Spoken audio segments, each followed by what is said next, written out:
let's talk about something a lot of us struggle with, even if we don't call it by its name, people pleasing. You know, that knee-jerk reaction to say yes to everything, even when you're totally maxed out. Well, today, we're gonna break down some super simple but powerful ways to get your time and your sanity back. So let's just do a quick gut check, okay? Think about it. How often do you find yourself saying yes out loud, while every single part of you is screaming no, no, no? Maybe it's taking on that extra project at work or agreeing to go to a party when all you really want to do is crash on the couch. You hear yourself agreeing to something you already know you're going to dread. And what's really driving that? For most of us, it's that awful sinking feeling in your stomach, that fear that if you say no, you're going to let someone down, or worse, that they won't like you anymore. If any of that sounds familiar, hey, you are definitely not alone. That whole cycle, that's people-pleasing in a nutshell. And it might seem like you're just being nice, but really, it's a one-way ticket to feeling stressed out, burned out, and honestly, a little resentful. So if we want to break this habit, we first have to get to the root of it. We gotta understand the why. And trust me, it's not about you being weak. It's actually about a really old,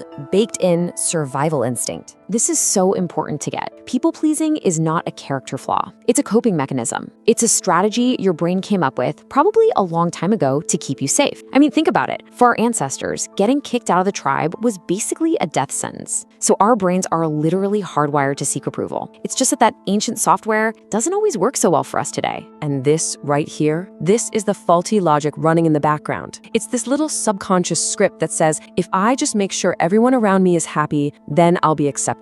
Then they'll value me. But that's a trap. Because here's the thing, real healthy relationships aren't built on one person constantly sacrificing themselves. They're built on mutual respect. The people who genuinely care about you don't want you to be a doormat. They want you to be okay. Okay, so we get the why. Now let's talk about the how. How do we actually start changing this? You don't have to go from 0 to 100 overnight. The trick is to start small with some really practical first steps. These 3 phrases right here, they are going to be your new best friends. Seriously, notice none of them are a hard no, but they are not an immediate yes either. What they do is they buy you time. They create a pause, a little bit of space, so you can break that automatic yes impulse and actually ask yourself, do I want to do this? Do I even have the energy for this? Then, once you're comfortable creating that little bit of space, you can graduate to the simple, clean no. And look at this phrasing. No, I can't do that right now. It's polite, it's clear, and you know what? It's a complete sentence. You don't owe anyone a 5-paragraph essay explaining why. Less is more. And here's the really cool hidden benefit of doing this. Setting boundaries works like a filter for your relationships. The people who respect you, they'll get it, they'll understand. And the people who get angry or push back, well, they're kind of showing you that they were benefiting from you not having any boundaries in the first place. It's a total game changer. Now, let's be real for a second. The first few times you say no, or even just let me get back to you, it's probably gonna feel weird, uncomfortable. You might feel a wave of guilt. That's totally normal. In fact, that discomfort is a sign that you're actually growing. This is the huge mindset shift you have to make. You're giving up the impossible, exhausting job of trying to manage everyone else's feelings. Instead, you're focusing on the one thing you can actually control, being honest about your own limits and being respectful in how you communicate them. Because look, trying to live your life so that no one is ever disappointed in you, that's a recipe for misery. A huge part of emotional maturity is just accepting that it's okay for people to be disappointed sometimes. Their feelings are their own. They are not a crisis that you have to solve. So, you push through that discomfort. What's waiting for you on the other side? This is where it all pays off. This is where you start building a way more solid, authentic relationship with yourself. Every single time you honor one of your own limits, every time you say a polite no, you're sending a message to yourself. And that message is, my needs matter. My time is valuable. I am worth protecting. It's a huge internal shift. And look at what happens. Your self-respect just skyrockets. That resentment you used to feel from saying yes all the time, it starts to just fade away. You feel like you're actually in the driver's seat of your own life. And here's the wild part. When you start respecting yourself, other people do too.